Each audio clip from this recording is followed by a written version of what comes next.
अस्सलाम वालेकुम नाज़रीन, मैं हूं रिजवान जाफ़र। हमारा पाकिस्तान का हाज़िर खिदमत है। आज हम हैं कराची यूनिवर्सिटी में और यहाँ पे स्टूडेंट वीक बनाया जा रहा है, तो इस सिलसिले में हम भी यहाँ पर आए हैं। कराची सीन में आपके होते हुए पिछले 3 द्वारों से मालियाती निज़ाम आप लोग का ढंग से सही हो सका और ना जो स्टूडेंट यानी कि तालीमी इदारे है कुल पढ़ने के काबिल नहीं है। जहाँ हम एक साथ सीन में अगर आप देख सकते हैं कि वहाँ तो गधे खड़े होते सरकारी कॉलेज उसमें, लेकिन कोई आप लोगों ने नोटिस नहीं लिया। दूसरी बात यह कि वफाकी तौर पे अगर आप लोग को देखा जाए कि आप लोग के सदर के होते हुए 26वीं आईनी तरमीम पास, आज हमारे सीनियर जजेस हाई कोर्ट के दरवाजे खटखटाने के लिए खुद ही वो मजबूर हो रहे। इसमें की नाकामी है या आप अच्छे तरीके से बता सकते हैं कि इसमें आप लोग का क्या रोल है? मैं कब से ये बातें सुन रहा हूँ कि एक दूसरे पे तनकीद की जा रही है, तो लिहाजा हमने पिछले दिनों अपनी 5 तंजीमों की कराची यूनिवर्सिटी में एक अलाइंस बनाई, जिसके अंदर Jamiat, APMSO, people's student federation, पीसा और ISO मौजूद थी। तो इससे पहले लड़ाई झगड़े होते गए और बहुत से मामलात ख़राब होते गए, लेकिन जब हम मिल के हमने ग्रांड प्रोटेस्ट किया जो एक कामयाब तरीन प्रोटेस्ट हुआ, तो जब हम स्टूडेंट विंग्स मिल के एक छोटा मोटा प्रोटेस्ट या ऐसा मामला सॉल्व कर सकते हैं, तो आप सब जो ऊपर बैठे हुए हैं, आप लोग टेबल पे बैठ के किसी मसले को हल क्यों नहीं कर लेते? अच्छी बात। आप बोलते हैं वो चोर है, वो बोलता है आप चोर है, आप बोलते हैं ये चोर है। तो अगर वो चोर है तो आप, अगर नहीं है तो जो आपको नहीं लगते हैं चोर, वो बैठ के मसला हल कर लो। मसला ये है कि मसला हल ही नहीं करना। मसला हल हो जाएगा तो फिर एक बात है कि जेब में आना बंद हो जाएगा। तो बात सीधी हक की ये है कि आप लोग बैठे मिल के बात करें, और जिसके टाउन में मसला है, जहां पर जो है वो MPA है, वो अगर उसकी पार्टी के नीचे UC का चेयरमैन दूसरी पार्टी का है, वो उससे कोऑर्डिनेशन करें और मसले को हल करें। तो मेरा ये सवाल है कि आप इस बड़ा ज़बरदस्त खुली कचहरी का माहौल है इस वक्त कराची यूनिवर्सिटी में, जिसमें नौजवान जो हैं वो अपने जज्बात का इजहार बड़े भरपूर अंदाज में कर रहे हैं। जी, सवाल इसीलिए है कि अभी कुछ दिन पहले जो KDA का मसला आया था यहाँ पर सामने ज़मीनों के ऊपर, जिसके ऊपर हुकूमत सिंध बिल्कुल खामोश हो गई थी। मेरा सिर्फ ये इतना सवाल है कि इस तरह ऐसे कौन लोग हैं जिसके ऊपर आप बात नहीं कर पाते? ना असम्बली में उसके ऊपर बात हुई, मीडिया ने उसको उठाई। ये ज़मीन जो है ना मास्टर प्लान के तहत जामिया कराची की है, मेडिकल कॉलेज के लिए है। अच्छा, ये जो प्लान बनाने वाले थे उसमें भी पीपल्स पार्टी के लोग ही थे, लेकिन मसला ये आ रहा है कि जब 20 करोड़ रुपये 2018 में दे चुके हैं जामिया कराची के लिए, अनाउंस हो भी गए थे, अभी तक वो मेडिकल कॉलेज नहीं बना। अच्छा, गवर्नमेंट ऑफ सिंध किसी तरीके से कोई बयान इसके ऊपर नहीं आया। तलबा ही गई, 2-3-4 तंजीमें मिक्स होकर गई, एहतजाज किया, वो कब्ज़ा छुड़ाए। एक तो ये सवाल है। दूसरी बात है कि 2 यूनिवर्सिटी है सिंध के अंदर बड़ी, एक सिंध यूनिवर्सिटी है, कराची यूनिवर्सिटी है, और फीस का आप मुआवजना करें तो हद है। यहाँ पर अगर किसी डिपार्टमेंट की फ़ीस 20,000 रुपये है तो वहाँ 10,000 है। अगर वहाँ पर 50,000 है तो यहाँ 1.5 लाख के करीब है। यहाँ से अगर पॉइंट्स का मुआवजना, जो बसेस हैं वहाँ 60-70 पॉइंट्स चल रहे हैं, और बच्चे भी वहाँ कम है। कोई तादाद 40,000 बच्चों की वहाँ बनती है, यहाँ पर 48,000 बच्चे, 28 पॉइंट है, वो भी रूट पे नहीं है, जिसमें 26 मुश्किल चल रही होती है। तो मेरा ये सवाल है कि कराची वालों से ऐसी क्या दुश्मनी है जो जब भी कराची वाले कि कोई बच्चे आवाज़ उठाते, अभी एडमिशन आने वाले 29 तारीख से, उसमें दोबारा फ़ीस बढ़ा दी गई है। मैं आया हूँ फर्स्ट ईयर में, मैंने 20,000 रुपये फ़ीस दी है, आज उस डिपार्टमेंट की फ़ीस 60,000 रुपये। 5 साल में इतना इजाफा हुआ है। तो आखिर में या तो ये कह दे कि गरीब बच्चा पढ़े ही नहीं। हमने नाम दिया हुआ है पब्लिक सेक्टर यूनिवर्सिटी का, लेकिन हर साल फ़ीस ऐसे बढ़ रही है कि अगर कराची यूनिवर्सिटी का कोड ऑफ कंडक्ट ये कहता है कि आप सिर्फ 10% फ़ीस बढ़ा सकते हो, लेकिन 5 साल में जो फ़ीस बढ़ी है वो 200 गुना ज़्यादा बढ़ी है। तो मेरा सवाल ये है कि इसके ऊपर क्या पीपल्स पार्टी के नुमाइंदे कोई काम कर रहे हैं? जो भी अभी यहाँ बैठे हुए, चाहे वो हमारे जमात के लोग हैं या PTI के लोग हैं, तो क्या इसके ऊपर वर्क किया है तालीम के हवाले से? अच्छी बात है। बहुत ज़बरदस्त आवाज़ उठाई, और ये आवाज़ जो है तमाम कराची यूनिवर्सिटी के स्टूडेंट्स की जानिब से आवाज़ है। पिछले 5 बरस से मैं यहाँ तालिब इल्म हूँ और कराची का भी रिहायशी हूँ तकरीबन 2000 से। तो बहुत सारे मसले हैं। अगर सिंध के ऊपर बात होती है तो वाकई हमने सिंध पे देखा कि किसी स्कूल में गधे बंधे हुए हैं। इसी तरह देखा जाए तो आप KP का भी मुआवजना कर लें, वहाँ पर अभी तबाही हुई। वहाँ का जो मैंडेट है वो PTI के पास है। पिछले वो भी 15 साल आप लगा लें, पिछले 15 सालों से जब वो PTI के पास है, वहाँ पर भी आप इंफ्रास्ट्रक्चर देख लें। इसके साथ साथ आप बलूचिस्तान चले जाएं, वो कभी एक आज़ाद उम्मीदवार वहाँ पे खड़े हो जाते हैं, कभी वो नून लीग को मिलती है, कभी वो पीटीआई को मिलती है तो कभी पाकिस्तान पीपल्स पार्टी को मिलती है। वहाँ पर भी बहुत सारे मसाइल हैं। आप पंजाब की तरफ चले जाएं, वहाँ पर आप अपर पंजाब, सेंट्रल पंजाब देख लें, वहाँ पर बहुत ज़्यादा खर्चा होता है। नीचे आएँ साउदर्न पंजाब में, वहाँ पर कोई इंफ्रास्ट्रक्चर नहीं है। आप गिलगित बल्तिस्तान चले जाएँ, वहाँ पर यहाँ पीपल्स पार्टी आती है, यहाँ नून लीग आती है, यहाँ तो अभी पाकिस्तान तहरीक इंसाफ है, कोई इंफ्रास्ट्रक्चर नहीं है। हम जो तालिबे इल्म हैं, पिछले कई बरस से हम भी यहाँ पर अफरा तफरी का शिकार हैं कि कौन सी पार्टी हमारे लिए बेहतर है। हम तो नहीं देखते कि जमात इस्लामी भी कोई काम कर रही है, पीटीआई भी कोई काम कर रही है, पीपल्स पार्टी भी कोई काम कर रही है, या नून लीग भी कोई काम कर रही है। हम जो है वो सिर्फ जो है बस शिकार हैं कि कौन सी पार्टी सही है। हमें आज तक कोई जवाब नहीं मिल सका। जामिया कराची के लिए कोई पार्टी काम मौजूद नहीं करी। आप आगे बढ़ो नौजवान, आप अपनी पार्टी लाओ ना। हम पार्टी तो लेकर आए। पार्टी आपका नहीं, एक और सवाल था। नहीं, एक और सवाल था स्टूडेंट यूनियंस के ऊपर, स्टूडेंट यूनियन के ऊपर। मैं यहाँ पर ये पूछना चाहता हूँ, यहाँ पर अगर कोई भी चोर डकैत खड़ा हो जाए, उसको वोट मिल जाए, फिर कौन इसका जिम्मेदार होगा? मैंडेट तो चोर को ही मिल रहा है ना। यहाँ पर भी मिलेगा, जो बदमाश होगा वोट ले जाएगा, चाहे वो जमात इस्लामी से हो, पीएसएफ से हो, या पीटीआई से हो, या आईएसओ से हो। यहाँ पर जो बदमाश होगा वही मैंडेट लेगा। उसको बहुत सारे जानते होंगे, उसको वोट देंगे। सर हम इसको जानते हैं। मैं अगर हो जाऊंगा कि भाई शादेब सुमरो को कोई नहीं जानता, कौन वोट देगा? तो यहाँ पर जो मसला है वो हमारी सियासत में ही है। लोग जब आगाज करेंगे, स्टार्ट होगा, तो तब्दीली आहिस्ता आहिस्ता आएगी। ये कल्चर है जो आप बता रहे हो ना, ये यहाँ का कल्चर बन गया है पिछले 10-15 सालों में, लेकिन इसी को बदलना है, इसी को बदलना है। तब्दीली तो नहीं आ रही सर। पाकिस्तान तहरीक इंसाफ भी है, तब्दीली के लिए तब्दीली नहीं आ सकी ना, वहाँ पर भी तब्दीली thank you very much, thank you. अस्सलाम वालेकुम सर, मेरा सवाल ये है कि 2018 से अभी तक कराची यूनिवर्सिटी में कोई परमानेंट टीचर की अपॉइंटमेंट नहीं हुई है, जिसकी वजह से 7 साल से जो टीचर्स रिटायर हो चुके हैं उनकी जगह पूरी करने के लिए कोई बंदा नहीं आ सका, जिससे हमारी तालीम का बहुत नुकसान हो रहा है। मैं इस हवाले से जानना चाहता हूँ कि आप इसके बारे में क्या कर सकते हैं और हमें क्या करना चाहिए। ठीक है, शुक्रिया। जी जी जी प्लीज़। कराची जो है वो मेन हब है, मतलब हमारा मेन सोर्स है। पूरी पाकिस्तान से जो है वो कराची जस्ट लाइक जैसे दुबई जाते हैं, यहाँ आते हैं कमा उनका सोर्स ऑफ इनकम के लिए, बट स्टिल जो है वो कराची के साथ जो इतना ज़्यादा सौतेले बच्चों जैसा ये सलूक हो रहा है, मतलब हर तरह से, मतलब तो प्लीज़ क्यों कोई सॉल्यूशन तमाम पार्टीज़ या मिलके, या जो भी कोई एक भी नहीं निकालता और तमाम मिलके भी इनका सॉल्यूशन नहीं निकाले तो। बहुत शुक्रिया। सर मेरा ये सवाल है कि सबसे पहले जामिया कराची का जो रोड है, ये यूनिवर्सिटी रोड जो कहलाता है, सबसे पहले ये मुरम्मत क्यों नहीं हो रहा? आज से हमें देखने को, मेरा एडमिशन हुए हुए आज 4था साल है, तो मैं 4 सालों से इसी रोड पे आता हूँ, तो मैंने आज तक इसे मुरम्मत होते हुए नहीं देखा। इंतजार कर रहे हैं कि तुम डिग्री ले लो, उसके बाद ठीक करेंगे। शादी के बाद तुम्हारी, या अच्छा ये कह रहे हैं शादी के बाद, और शादी के बाद सर दूसरा 2-3 बच्चे हो जाएंगे ना, उस वक्त रेड लाइन बन जाएगा। और सर दूसरा सवाल ये है कि जामिया कराची में कमोपेश तकरीबन 45 से 50 हज़ार तालिब इल्म पढ़ते हैं, तो उन तालिब इल्मों के लिए टोटल 28 पॉइंट मुख्तस किए गए हैं, उसमें से जो चलते हैं वो 20 से 21 पॉइंट है। तो इवनिंग के लिए तो पॉइंट चलते भी नहीं है, जो मॉर्निंग के लिए 20 पॉइंट चलते हैं सर, वो भी बहुत ही खस्ता हाल है। तो इसके लिए क्या आगे का लाएअमल है हमारे इंतज़ामिया के पास भी और उसके अलावा सिंध गवर्नमेंट के पास भी?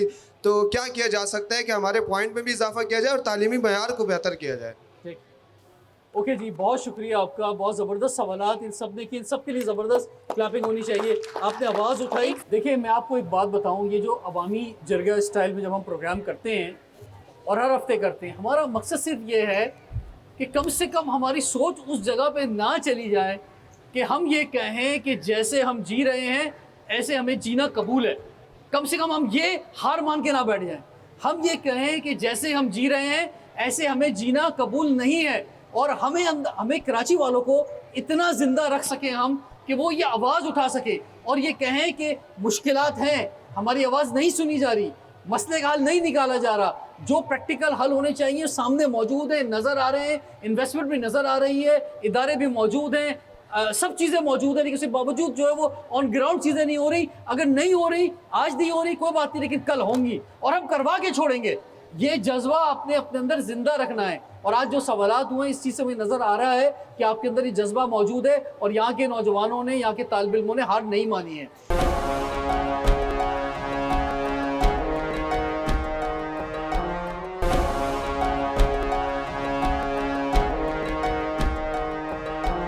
दो तीन चीज़ें सामने आई हैं। एक तो यूनिवर्सिटी के मसाइल हैं, जो फीस बढ़ गई हैं, पब्लिक यूनिवर्सिटी में नहीं होनी चाहिए। फिर यूनिवर्सिटी की ज़मीन पे जो कब्ज़ा पिछले दिनों इसको इशू चला वो आपके सामने है।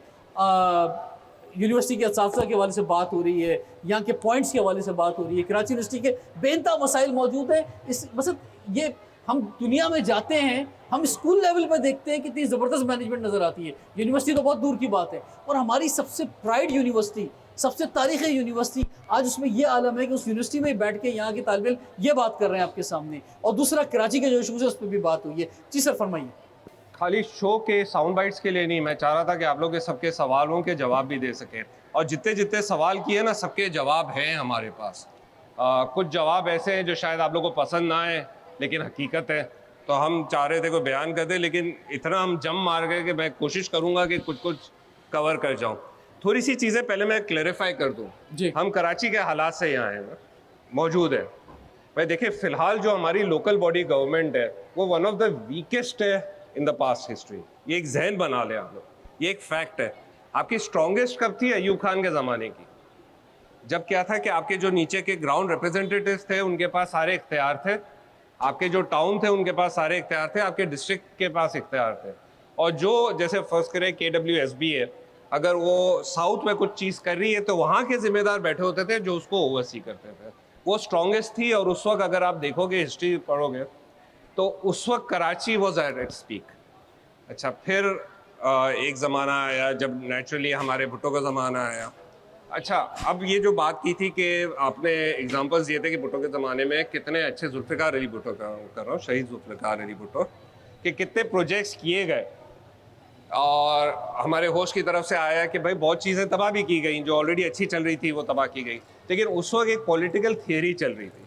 वो पॉलिटिकल थियरी दुनिया में मशहूर थी सोशलिज्म की, कि भाई आप एजुकेशन ले रहे हो तो जो कराची की जो एजुकेशन है वो जस्ट फॉर द एलीट रह गई है और दिहाई सिंध के लिए वो एजुकेशन नहीं मिल रही है। तो उस पर एक बहुत बड़ा पॉलिटिकल, आप लोग स्टूडेंट्स हो, उस पर एक बहुत बड़ी बहस हो सकती है। लेकिन वो बहस इस पे नहीं है कि कौन जीता कौन हारा, वो बहस इस पे है कि पॉलिटिकल सिस्टम आपका क्या इवॉल्व करेगा। और यही बात आ जाती है कि अब जो हमारे पास लोकल बॉडी है, इज़ इट गुड इनफ और नॉट, यही आप लोगों को डिस्कस करना है। देखिए, 18वीं तरमीम आई, 18वीं तरमीम जो आई थी ना, उसका बेसिस क्या था कि जो फेडरल गवर्नमेंट है उसके पास सारे पैसे हैं, वो बेस्ट जज नहीं है कि कहाँ प्रोविंस में वो पैसे लगने चाहिए, तो पैसे ट्रांसफ़र हुए। हमारे फारूक भाई ने रेस की है कि डॉलर टर्म्स में कितना हमने लूज आउट किया जो KMC के पास आया है। एक एग्जांपल आपको देता हूँ, पहले सिंध के पास आता था 450 अरब रुपए, जब 18वीं तरमीम नहीं थी। कराची के KMC को मिलता था 25 से 35 अरब रुपए, ऊपर नीचे होता रहता था। 18वीं तरमीम के बाद सिंध गवर्नमेंट के पास आया है 3,500 अरब रुपए। मैं प्लस माइनस होऊंगा फिगर्स में कहीं, लेकिन 3,500 रुपए, 3,500 अरब आए पैसे। आपके KMC के पास कितने आए? परसेंटेज बननी चाहिए ना, आपका 1 रुपया नहीं बढ़ा KMC। तो वो जो पूरी थियरी थी, जो पूरा आर्ग्यूमेंट यूज की गई थी, वो बिल्कुल फ्लॉप हो गई है। आपका ये सबसे खराब निज़ाम फिलहाल चल रहा है। हम टाउन की बात करते हैं कि सदर टाउन का इन्होंने बोला, दूसरे टाउन है वो क्या कर सकते हैं। आपको पता है टाउन की क्या हुकूक है, क्या उनके अंडर आता है? आपकी स्ट्रीट लाइट्स उनके अंदर आती है, correct me if I am wrong Najeeb भाई। आपके जो रोड के जो टफ पेवर है, जो कारपेटिंग होती है, वो टाउन के अंदर आती है, उसके अलावा कुछ भी नहीं आता। पार्क्स पता है, पार्क्स आते हैं, पार्क्स की मेंटेनेंस आती है, पार्क बना नहीं सकते। टाउन के पास क्या क्या है? पार्क्स हैं, छोटी डिस्पेंसरीज जिस टाउन में है वो उनके पास स्कूल है, टाउन में के पास स्कूल हैं, जो बल्दिया के स्कूल है, खाली बल्दिया के आपके पास एडवर्टाइजमेंट है। अच्छा, टैक्स आपके पास वो ये प्रॉपर्टी टैक्स है। उसके अलावा टाउन के पास एक और टैक्स, सबसे अहम इदारा जो Karachi water and sewage corporation, वो नहीं है, और कचरा उठाने की जिम्मेदारी ठीक है। ये अब दो अहम काम। आपके ये 2 रिप्रेजेंटेटिव्स हैं, इन्होंने कंफर्म कर दिया कि इंफ्रास्ट्रक्चर में सिर्फ और सिर्फ रोड बनाना, लाइटें लगाना, पार्क की मेंटेनेंस है, डिस्पेंसरी की मेंटेनेंस है। होता कि रोड बनाने के अंदर भी जो है ना, वो वाटर एंड सीवरेज बोर्ड के बगैर वो रोड बन नहीं सकता। मैं उसी पे गैस की लाइन पे और पानी की लाइन, सीवरेज की लाइन। अब मसला क्या है? ये जाता है सब KMC के अंडर, KMC के वाटर सीवरेज बोर्ड के अंदर।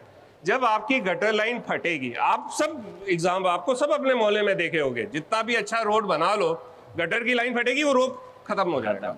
आप बनाते रहो बार बार, तो वो जो लोकल बॉडी जो टाउन है उनके इख्तियार में नहीं है, केएमसी के इख्तियार में। आपका जब एमक्यूएम के अपॉइंटेड थे तो एक ही बात बोलते थे, हमें इख्तियार दो, हमें इख्तियार दो, हमें इख्तियार दो। आज तक मैंने हमारे करंट मेयर को सुना नहीं है कि वो बोले कि भाई ये चीज़ें मुझे दो तो मैं सही करूँगा ना। उनके पास नहीं है, तो हम उनको ब्लेम नहीं कर सकते। सबकी सब सिंध गवर्नमेंट के पास है। अब मैं बैठा हूँ एज ए रिप्रेजेंटेटिव, मैं भी एमपी हूँ सिंध असेंबली का, तो मैं बोलता हूँ हाँ हमारे पास है, हमारी इम्प्लीमेंटेशन में कुछ प्रॉब्लम हो गया। मैं मानता हूँ बहुत बुरा कुछ प्रॉब्लम हो गया है। जहाँ हम लोग हेल्थ डिपार्टमेंट की बात करते हैं, उसकी एजुकेशन डिपार्टमेंट की बात करते हैं, मैं बोल रहा हूँ आज आप लोगों ने प्रोग्राम किया है तो यहाँ हमारे पास एजुकेशन मिनिस्टर साथ में बैठी होनी चाहिए थी, हम बैठे होते। आप लोग की तरफ से तजवीज़ आती है और उसका एक आंसर आता है कि भाई ये रेट बढ़ रहा है, कैसे बढ़ रहा है। स्कूल में सिर्फ 10% बढ़ा सकते हैं, आपको ये पता है, हर साल सिर्फ 10% बढ़ा सकते हैं, तो यूनिवर्सिटी में कैसे बढ़ा रहे हैं? क्या इसमें कुछ एग्जम्पशन है? अगर है नहीं है उसका जवाब हम चाहिए, तो ये हमें लेके देना है जब आपके पास से आए। एक आखिरी चीज मैं बोलूंगा, आप लोग स्टूडेंट यूनियंस पे भी बात कर रहे हो ना, अब यहाँ मैं थोड़ा सा डिफर करूंगा ओपिनियन। ठीक है, पार्टी बेस्ड पॉलिटिक्स अलाउड नहीं है, आप पॉलिटिकल थियरी बेस्ड पॉलिटिक्स तो कर सकते हो ना। सबसे नया मसला अभी आने वाला है, और आने वाला है, मैं देख रहा हूँ अनकरीब आने वाला है, कि क्या फेडरल गवर्नमेंट ऑल पावरफुल होनी चाहिए या पाकिस्तान एज अ फेडरेशन चले। फेडरेशन चले का मतलब है कि प्रोविंस के पास पावर होनी चाहिए। इस पे आप लोग ने कितनी दफ़ा एज अ यूनिट आप लोग ने आर्ग्यूमेंट की है। ये वो पॉलिटिकल थियरी है कि जब आप पॉलिटिकल पार्टी में आओगे तो गवर्नमेंट को आगे ले जाओगे। ये Bhutto based, Imran Khan based, religion based, sectarian based, ये पॉलिटिक्स यहाँ नहीं चलने वाली। This is not Pakistan future. और दूसरी बात ये कि जो न्यूट्रल कुछ प्लेटफॉर्म मौजूद है पाकिस्तान के अंदर, हम भी यूथ पार्लियामेंट के प्लेटफॉर्म से अक्सर ये डिबेट करवाते हैं, मौका देते हैं। तो अब आपने सोचना है कि प्यासा कुएं के पास जाएगा या कुआं प्यासे के पास जाएगा। जब इस तरह की कोई ऐसी चीज़ कॉल आती है सोशल मीडिया के ऊपर, तो आप उसमें ज़रूर पार्टिसिपेट करें, आगे बढ़ें। जी फारूक भाई, आपसे जो सवाल आएंगे। अच्छा, इसमें कराची की सियासत पे तो, लोकल सियासत पे तो बहुत बात हो गई, इन्होंने भी कर दी। बस आपके BRT का तो प्रॉब्लम है, और कभी वो कहते हैं कि दिसंबर 2025 में मुकम्मल कर लेंगे हमारे मिनिस्टर साहब, और कभी कहते हैं कि 2 साल में मुकम्मल कर लेंगे। और मुझे ऐसा लगता है कि ये कंप्लीट जो है वो शायद 4 साल में भी ना हो सके, जिस तरह से इनकी स्पीड है। और ये एक दूसरे के ऊपर डालते हैं कि उसकी नाअहली है, उसकी नाअहली है। असल तो जिसने प्रोजेक्ट बनाया है, जिसके अंडर में है, नाअहली उसी की है। तो ये कराची यूनिवर्सिटी का जो है वो जो रोड है, यूनिवर्सिटी रोड जिसको कहते हैं हम, इसको फौरी मुकम्मल होना चाहिए। तलबा यूनियन के इलेक्शन के हवाले से बात हुई, मैं इसी पे ज़्यादा बात करना चाहता हूँ कि स्टूडेंट यूनियन, स्टूडेंट पॉलिटिक्स की ज़रूरत क्या है। यहाँ बैठे हुए बहुत सारे लोगों ने सवाल किया और मुझे अच्छा लगा कि आपने सवाल किया, लेकिन हमें देखें किस नहज पे पहुँचा दिया गया है। आपने यहाँ पे बात की फ़ीस की बात आपको यहाँ करनी पड़ रही है। जब इलेक्शन होता तो आप ये सिंडिकेट में बैठे होते हैं, और वहाँ पे जब फैसला हो रहा होता है तो आपका नुमाइंदा, आपका प्रेसिडेंट और आपका जनरल सेक्रेटरी उसका हिस्सा होता है, और वहाँ पे जब वो अप्रूव हो रही होती तो वहीं पे जो है वो मुज़ाहमत करता, और सारे स्टूडेंट को लेके जो खड़े थे आपके उसके पुश पे होते, सारी की नुमाइंदगी के साथ वो वहाँ पे ज़रूर बात करता। यहाँ पे बात की कि हमारे असातिज़ा नए भर्ती नहीं हो रहे हैं, लेकिन यहाँ किसी स्टूडेंट के जो सियासी जो उसकी ग्रोथ है उसकी ऐसी कर दी कि यहाँ किसी स्टूडेंट ने ये नहीं कहा कि हमारे डिपार्टमेंट बंद हो रहे हैं, हमें नए डिपार्टमेंट की ज़रूरत है, हमें हमारा सिलेबस जो है वो वक्त हाजिर के मुताबिक होना चाहिए। किसी ने ये बात नहीं की। इसलिए नहीं की कि हमारी बुनियादी चीज़ें, यहाँ लोग सेवरेज की बातें कर रहे हैं, यहाँ लोग चलने वाले इंफ्रास्ट्रक्चर की बातें कर रहे हैं, यहाँ पॉइंट्स की बातें कर रहे हैं। हमें इससे महरूम रखे, हमें जो हमारी असल चीज़ है उससे महरूम किया गया है, और हम नीचे ही का सोच रहे हैं। और एक साथी ने हमारी बात की कि जब इलेक्शन होंगे तो वहाँ पर होगा ये कि जो ज़्यादा फेमस होगा, जो ज़्यादा बदमाश होगा, जिसके जो है वो ज़्यादा डंडे चलते होंगे, शायद वो जीत जाएगा। ज़ाहिर है उन्होंने स्टूडेंट का वो दौर देखा नहीं। स्टूडेंट इलेक्शन जब होते थे तो स्टूडेंट इलेक्शन होते इसीलिए थे, वोट देने में आप आज़ाद होते थे, और आप सबसे अच्छे स्टूडेंट को, अपने नुमाइंदों को मुंतखब करते थे, जो सबसे ज़्यादा पढ़ा लिखा होता था, जिसकी पोजीशन आया करती थी, जो अच्छा डिबेटर हुआ करता था, जो अच्छे अखलाक याफ्ता हुआ करता था। ये कॉलेजेस की बात कर रहा हूँ मैं, बाहर की बात नहीं कर रहा हूँ। बाहर तो इलेक्शन कमीशन, फॉर्म 47 बहुत कुछ है बाहर, लेकिन यहाँ पर ये ऐसा नहीं होता था। यूनियन का कोई क्राइटेरिया होता था, उस क्राइटेरिया पे जो फॉल करता था वही कैंडिडेट भी होता था। वो जो आपने एग्जांपल दी है ना, वो नहीं हो सकता था, वो डिस्क्वालीफाई हो जाता। जो लड़ता था, जो अच्छा स्टूडेंट नहीं, जिसकी सप्लियाँ लगी होती थी, जो पेपर में जिसकी अटेंडेंस शॉर्ट होती थी, वो कैंडिडेट ही नहीं बन सकता था, तो वो प्रेसिडेंट कैसे बनता? अच्छा, इसलिए ये अच्छा आप स्टैट्स निकालें, जो क्लैशेस के स्टैट्स हैं, जो मर्डर के स्टैट्स हैं, जो ज़ख्मी होने के स्टैट्स हैं, ज़मीन आसमान का फ़र्क है। जब उस पूरे दौर के अंदर 2 या 3 कैजुअल्टी हैं, जबकि स्टूडेंट पाबंदी, इलेक्शन पे पाबंदी लगने के बाद हर साल की दर्जन से ज़्यादा कैजुअल्टी हैं, हर साल की। इसलिए कि क्योंकि मुझे मालूम है मैं वोट से प्रेसिडेंट नहीं बन सकता, तो मैं फिर ताकत के ज़रिए प्रेसिडेंट बनने की कोशिश करता हूँ। तो ये स्टूडेंट वो होती है, स्टूडेंट के इलेक्शन इसलिए बहुत ज़रूरी है। वो देखें, हमारे आमिर होते थे, वो कराया करते थे गैर जमाती इंतखाबात। तो ये गैर जमाती क्या चीज़ होती है? हम में से हर बंदा सियासी है। जो सेवरेज को इस्तेमाल करता है, वो इमाम मस्जिद क्यों ना हो, वो कहता है कि मैं गैर सियासी हूँ, तो वो गलत बोलता है, वो गैर सियासी नहीं है। क्यों? क्योंकि जो सेवरेज की लाइन वज़ू के लिए, वाशरूम के लिए, तहारत के लिए इस्तेमाल होनी है, वो सियासत के दरवाजे से गुजर के आती है। इसलिए हम सब सियासी हैं, कोई गैर सियासी नहीं है। बच्चा भी सियासी है, औरतें भी हो, मर्द और स्टूडेंट सब सियासी हैं। सियासी होना काबिल फ़ख्र होना चाहिए, ऐसा निदामत नहीं होनी चाहिए सियासत के मामले के अंदर। अगर मुल्क को सियासतदानों ने चलाना है, मुल्क में अगर जमहूरियत को आगे चलना है, तो सियासत की भी जो नर्सरी है, स्टूडेंट यूनियन, इसको आगे बहाल करना होगा।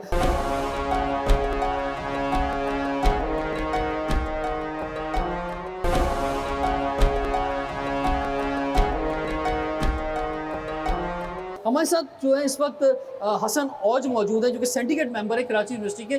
तो हसन, आप भी कुछ थोड़ा सा जवाब दें वहाँ बैठे बैठे कि ये जो सवालात आए कराची यूनिवर्सिटी से, तो आप जब सिंडिकेट में बैठे हुए हैं, तो आप किस तरह से नुमाइंदगी कर रहे हैं और आप इन्हें कैसे मुतमईन करना चाहेंगे वहाँ पे मेंबर बन? जितने भी मामला इन्होंने हाईलाइट किए हैं, वो सब डिबेट होती है उन सब पे। जामिया कराची की जो फंडिंग है HEC की तरफ से, वो 2017 से स्टैगनेंट है। इनफैक्ट जितना इन्फ्लेशन बढ़ रहा है उस पर तो थोड़ी सी तो बढ़नी चाहिए थी, उससे डाउन साइड रही है।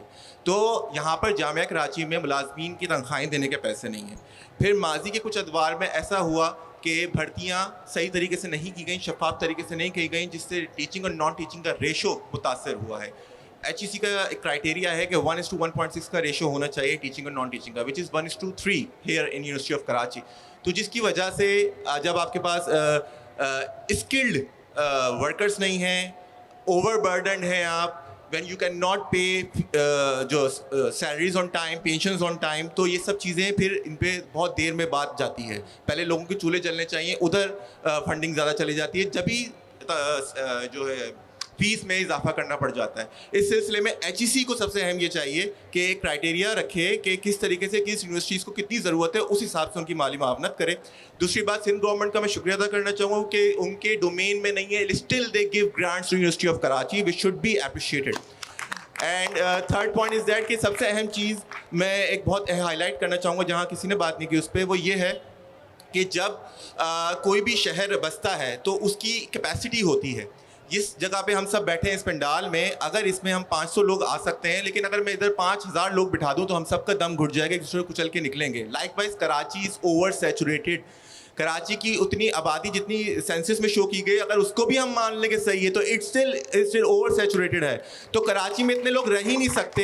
इतने लोगों की कार्बन डाइऑक्साइड हम लोग जब सांस ले रहे हैं, इतना लोगों का वेस्ट मटेरियल, इतने लोगों का पानी का कंजम्पशन, इतने लोगों का फूड कंजम्पशन, तो आप कैसे एक्सपेक्ट कर सकते हैं कि कराची में मसाइल नहीं होंगे? यहाँ पर तो सर्वाइवल ऑफ द फिटेस्ट होगा। जो डार्विन की थ्योरी तो प्रूव हो जाएगी यहाँ पर। I think we are in Bigg Boss. मुसलसल मैं अपने शोज में ये बात कह रहा हूँ कि जो दुनिया में हम जाते हैं ना, तो जो लाइफस्टाइल की बात करते हैं, क्वालिटी लाइफ की बात करते हैं, that is the difference of town planning ही है और कुछ नहीं है। exactly. अच्छा, कराची आपने सही कहा कि ये ओवरबर्डन हो गया है कच्ची आबादियों में, बल्कि कब्जा इलाकों के अंदर 10-10 मंजिला बिल्डिंग है। इसका मतलब वहाँ पे हर फ्लोर पे पैसे देके बिल्डिंगें बन रही हैं। तो ये हमारे इदारों की करप्शन है। और कोई टाउन प्लानिंग, कोई वारिस, जो हम कहते हैं ना लवारिस कराची है, उसी वजह से कहते हैं कि कोई वारिस नहीं है कि जो सही वक्त पे सही फैसला कर सके। एक बात जो हमारे इलाके अच्छे भी थे, जैसे नाजोमात का इलाका बड़ा आइडियल इलाके हुआ करता था, लेकिन आज वहाँ पे पोर्शंस बना बना के उस इलाके को तबाह कर दिया गया।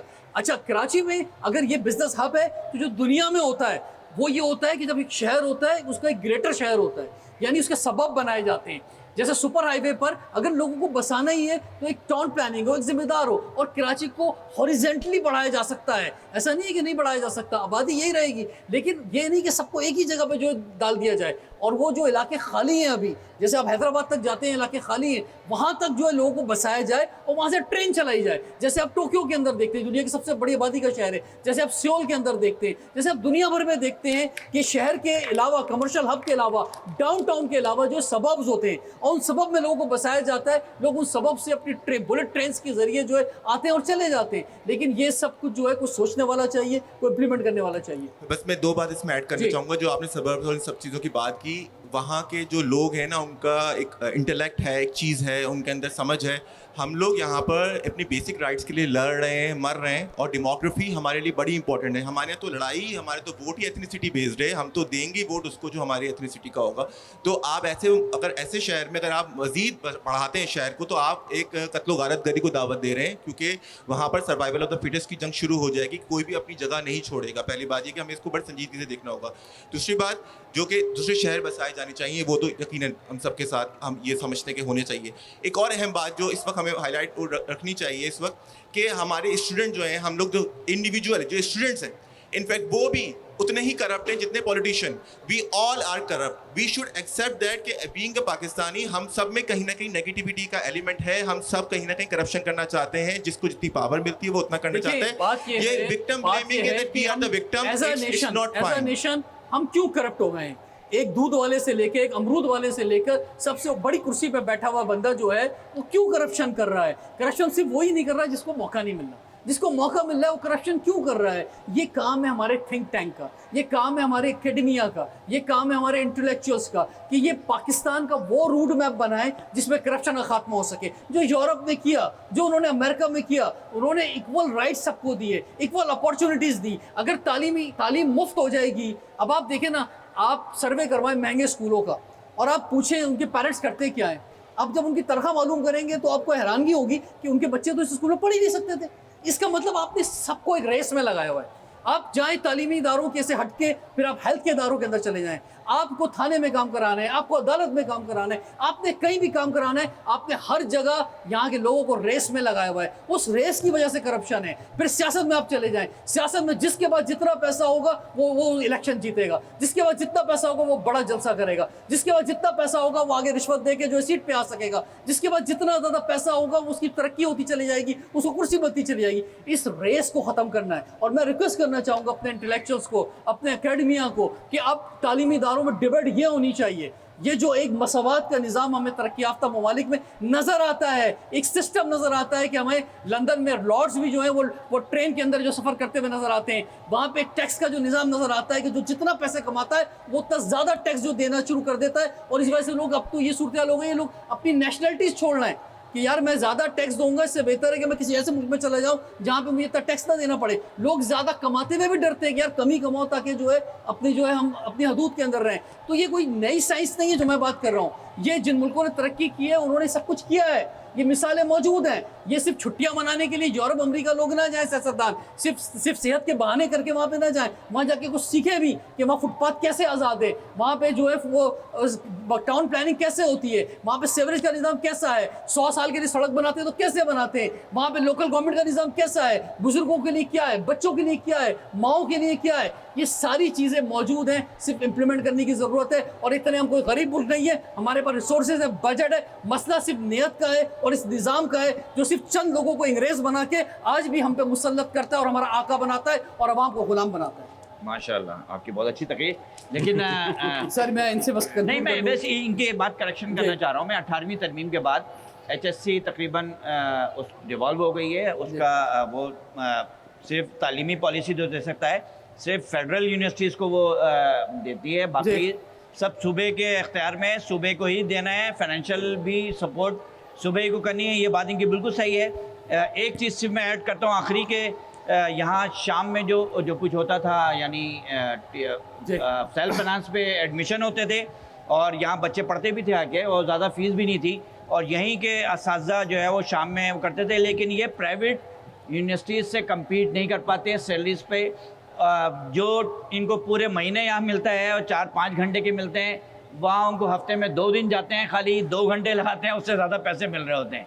तो ये कम्पीट नहीं कर पाते इस सैलरी के साथ, इस ऐड के साथ भी इनको, इसलिए इनकी जो है वो जो भी ग्रांट है वो बढ़ानी चाहिए। और मैंने सूबाई असम्बली, जब सूबे का बजट पेश हुआ था, मैंने उस पर ये मुतालबा भी किया था कि असम्बलीज़, ये जो यूनिवर्सिटीज़ की ग्रांट है ये बहुत कम है, ना होने के बराबर हैं, इसको बढ़ाया जाए। इसी वजह से ये क्या करते हैं, ज़ाहिर है जब इनके पास कुछ नहीं होता तो सारा फीस के ऊपर। जी फैज़ भाई, वेरी क्विक। मैं सिर्फ ये कहूँगा कि यहाँ पर जितने स्टूडेंट्स ने मसाइल बताए ना, कराची यूनिवर्सिटी से मुतालिक, BRT या शहर से मुतालिक, मुझे एक चीज़ ये समझ आती है कि चूँकि पीपल्स पार्टी को कराची के अलावा सिंध के जो दीगर शहर हैं वहाँ से उनको इतना वोट मिल जाता है कि उनके लिए अपना वज़ीर आला लाना कोई मसला ही नहीं है। तो जब मसला ही नहीं है और यहाँ से वोट नहीं मिलते तो उन्हें लगता है कि वो कराची में किसी को जवाबदेही ही नहीं है, ताकि वो यहाँ काम करे न करे उनसे कोई पूछने वाला नहीं है, और उनको इससे कोई फ़र्क नहीं पड़ता कि उनको वोट यहाँ से कोई नहीं देता, क्योंकि उनको इतने वोट मिल जाते हैं कि वो बासानी अपना CM ले आते। इसका हल देखिए, सीधी सी बात है, हल कुछ भी नहीं है, इसी तरह से चलता रहेगा, और इसका हल बड़ा खतरनाक है। देखिए इसका हल है, और वो हल है, हल सिर्फ जमात इस्लामी हल जो है वो एडमिनिस्ट्रेटिव यूनिट्स हैं कि नए बनाए जाए, और हल जो है या ये कि कराची को वफाक के अंडर दिया जाए। ये दो चीजें इसके नहीं, ये नहीं हो सकती, ये कुछ भी नहीं हो सकता। वफाक के अंडर में क्यों दे दिया जाए? अच्छा सर, जब मौजूद है, इम्प्लीमेंट होना चाहिए। बात ये है, मैं एक तो जो दोस्तों मेरे यंगस्टर्स ने बात की यूनिवर्सिटी की प्रॉब्लम्स की, मैंने वो एक बात अपने जहन में बिठाई भी है, and I will take it up. Party meeting में भी, CM के पास भी, मैं इन तमाम बातों को, कि फीस का जो रेशो है, बसेस की कमी है, इनका कोई पॉलिटिकल जवाब नहीं हो सकता, इसलिए मैं दूंगा भी नहीं। लेकिन मैंने ये सारी बातें नोट की है ना, I will take it up on the right forum. ये बहुत अच्छी बात है, बहुत अच्छी बात, बहुत अच्छी बात। एक्सेप्ट कर रहा हूँ। मैं शुक्रिया अदा करता हूँ अपने पैनलिस्ट का, और उनसे ज़्यादा स्टूडेंट्स का, जिन्होंने इतनी देर सुना भी और भरपूर आवाज़ भी उठाई। हम तालीमी इदारों में, ओपन जगहों पर, पब्लिक में इसीलिए जाते हैं कि अवाम जो है वो ज़िंदा रह सकें। यानी ज़िंदा रहने का मतलब सिर्फ ज़िंदा खाना पीना नहीं है, ज़िंदा रहने का मतलब ज़िंदा सोच है। वो ज़िंदा सोच जो है, वो शऊर जो है, वो आपका आगे बढ़ता रहे, और कहीं कहीं ज़्यादती हो रही है तो आप उस पर आवाज़ उठाएं और उम्मीद रखें कि चीज़ें ठीक होंगी। रिजवान जाफर, इजाज़त दीजिए, देखते हैं प्रोग्राम हमारा पाकिस्तान।